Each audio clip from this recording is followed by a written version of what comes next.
হয় নাই। শাহজাহানকে বলা হয়েছে টাকা দিবি কি দিবি না, এ কারণে শাহজাহান ওখানে গেছে।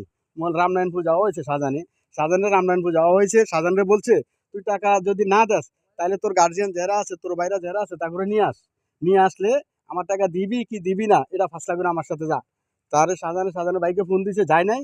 না যাওয়ার কারণে শাহজাহানরে পুলিশের হাতে দিয়ে দিছে যে আমার টাকা দেয় নাই দেখা আমি আইনের আশ্রয় নিলাম, আমার টাকাটা যেন আমি দ্রুত প্রায় আইন আমাকে সহযোগিতা করবে, প্রশাসন আমাকে সহযোগিতা করবে। তারপরে প্রশাসনের হাতে দিয়ে দেওয়া হয়েছে শাহজাহানকে। এখানে কোনো মারধর, কোনো নির্যাতন কিছু করা হয় নাই। শাহজাহানের উপর কোনো টর্চারিং করা হয় নাই। শাহজাহানকে আইনের হাতে তুলে দিচ্ছে। আইন প্রশাসন দেখবে কেন টাকাটা দিচ্ছে না, বাস এতটুকুই।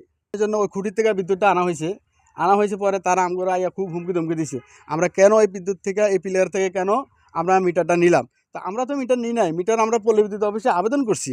আবেদন করার পরে আমাকে মিটার দিয়ে গেছে। মিটার দিয়ে দেওয়ার